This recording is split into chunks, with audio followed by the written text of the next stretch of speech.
Hi, Emma. I was wondering if you could just assess the match and what you gained from this and what you saw from your group of both young players and a mix of players. Yeah, I mean, first of all, it's been a really good camp, and we mustn't always measure progress by outcome. That was the youngest capped US women's national team in 24 years. So, what a great experience for them to go into a game which you get to feel the pressure of playing a really, really difficult opponent. And if I only prioritize short-term success, of course I wouldn't make that many changes. But I'm not making decisions for the short term. I'm prioritizing the progress from expanding the playing pool to getting to see what these players look like in a really difficult match. So we had a bit with Japan, we've had Brazil, and we won't get the opportunity to play a team like Brazil until hopefully we go to Brazil, maybe next year. But I don't want to wait another year for me to get a look at these less experienced players against a top level opponent. I don't want to do it. And I'm glad I made that decision, even if you feel a little bit of short-term pain within it. And I think, to be fair to the group, we started the game really well. We had a good 45 minutes. I thought we competed, considering how little experience so many of them had. Probably should have scored more goals in the first half, and I think that's a lesson to learn about. You've got to take your chances at the top level. And then I thought the second half we come out completely flat. Maybe that was quite a big effort for a lot of players, mentally, physically. But I felt we started the second half so flat and never recovered. You know, we had a 0.0 XG the entire second half, and we had only one player in the top 10 of successful passes in the game. So it's important for those players to realise, I mean, what a game Claire Hutton had, and Avery Patterson. I thought those two players were superb. I thought Giselle Thompson battled. I thought Michelle Cooper showed glimpses. I thought Alyssa Thompson for sure has taken another step. Kat Macario has shown the qualities, but she's got back-to-back games and her groins were a bit tight. So, and I took decisions to say I want to see a few more first, and I'm prioritising that individual, what's the word? Just see where they're really at for me to go, I'm a lot clearer now, and that's, for me, an important step, because I wouldn't know that if I don't put Avery Patterson in this position. If I play her against, say, China or an Ireland, I think I learned what I might already know, whereas today I learned what I didn't know, and I was really happy with it. But as I said to the team at the end, I think it's okay to go for the winner, but I want us to have a more ruthless mentality to say, if we cannot win, we do not lose. And I felt the way we conceded the goal was like really poor, and from us. You know, sometimes you have to do some other things, and didn't think we did that part. And as I said, I'm playing the long game with this, and I feel we're much better off for it. Right. All right, go on down the line. Yep. Okay, there it is. Says it's on. So today, you ran into a team that looked like a lot more physical than your team was, Yeah. And but toward the end, you had some players that started to physical back. How do you feel about the way that they started to play toward the end, and is that something you guys can build on as you get into more games with these kind of opponents? Look, two things. We dominated the duels in the first half. We dominated it by 65%. In fact, their coach made 2 subs. But it's not a game is not 45 minutes long. It was a great first half. Wasn't good enough in the second half. And like I said, I think you think about for some of them, they probably never played a game like that before with that volume of dueling. And I think that took a lot out of us. But as I kept saying to the team, I want to put players in the frying pan and I want you to feel the heat.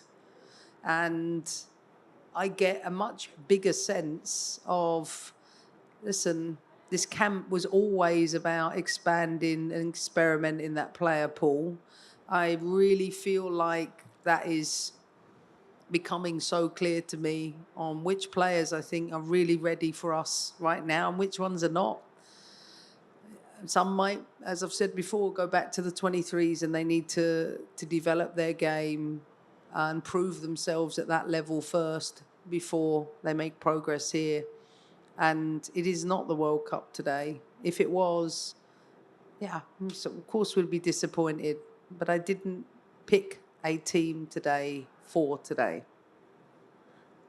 Hi, Emma. Tamara Griffin with The Athletic. You mentioned Claire Hutton's performance. Yeah, I'm wondering if you can walk us back a little bit and just talk about her overall navigation and performance throughout camp. Any conversations that you can share between the 2 matches.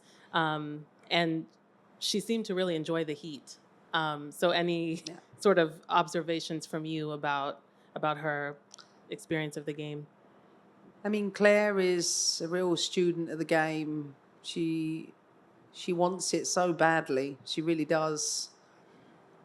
I'm sure she won't mind me saying this.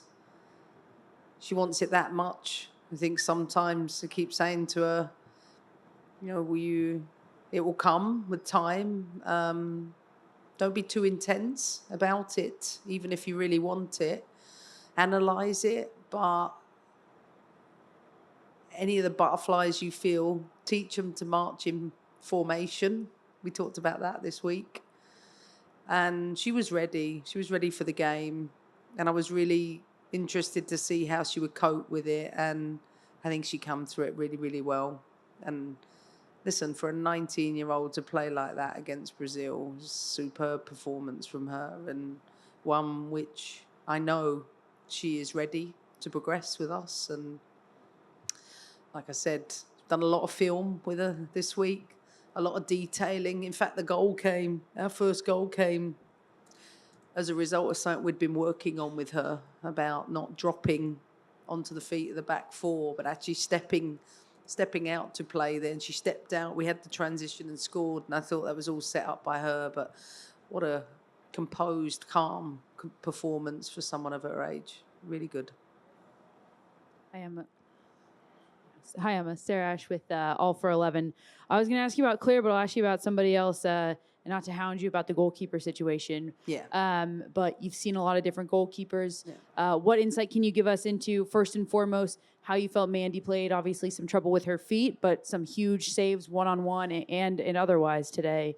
And then how does that goalkeeper situation look in the larger picture for you right now? I mean, I think it was... She doesn't want to pick the ball out of her net late on, but she made some big saves in the second half, which I think will give her confidence.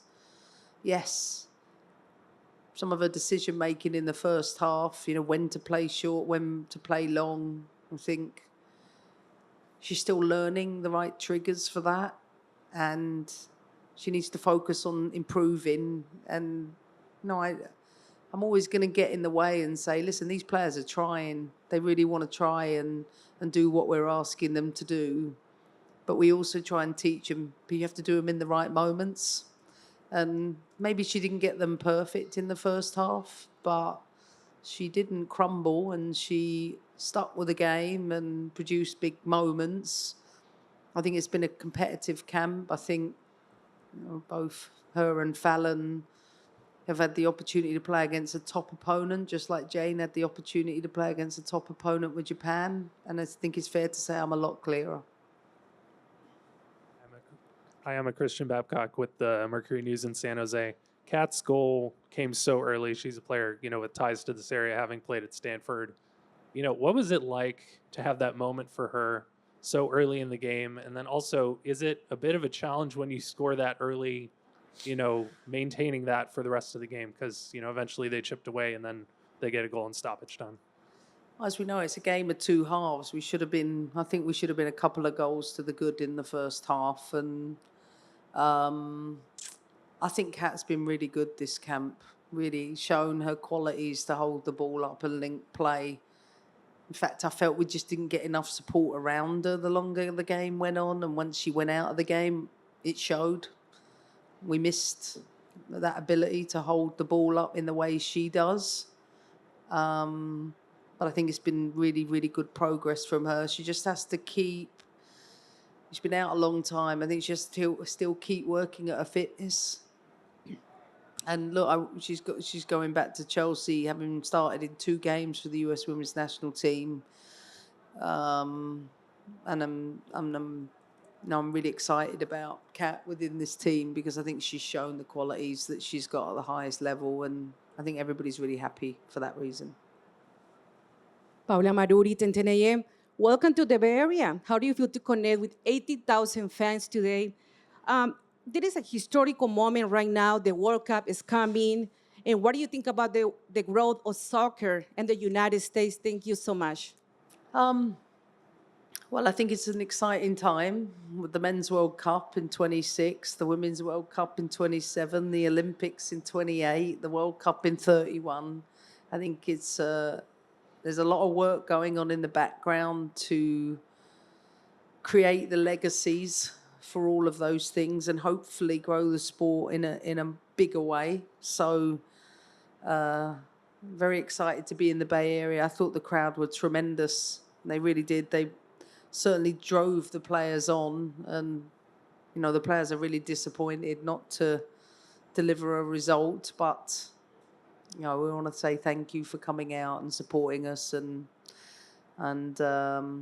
just know that you have to go through this stage of development to make progress for the next level. And I genuinely think in this camp we've seen so many good things to know we're heading in the right direction, and just the result sucks and it's okay to feel that, but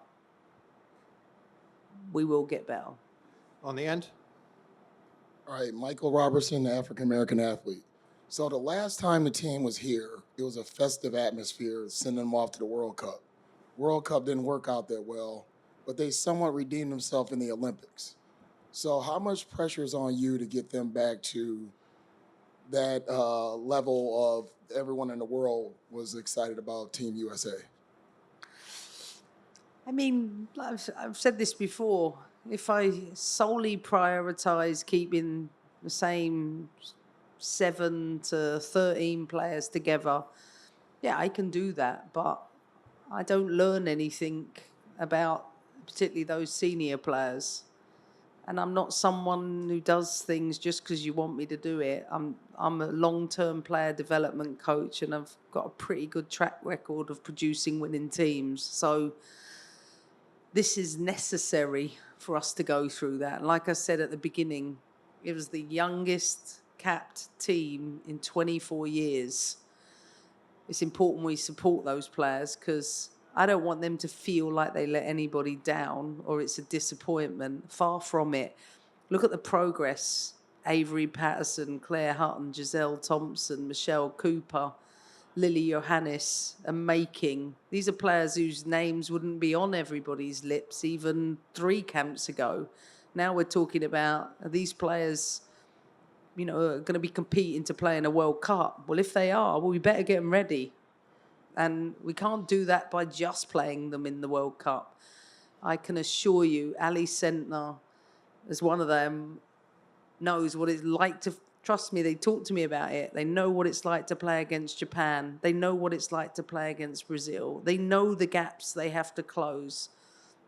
But you have to feel it. You have to experience it. And I'm certain they'll all go back to their clubs extremely driven to keep improving themselves, to make sure the gap is closed between a lot of experience in this group and a lot of little experience. We're trying to level that up a bit. And if the score had have ended 1-1, I would be saying exactly the same things. But because we lost, sometimes the focus becomes on that. And yeah, my message to the team was clear. If we cannot win it, do not lose.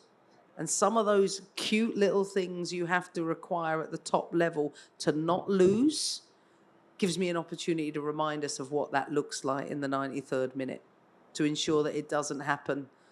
And most importantly, we're not getting eliminated from a World Cup today. That's the important message.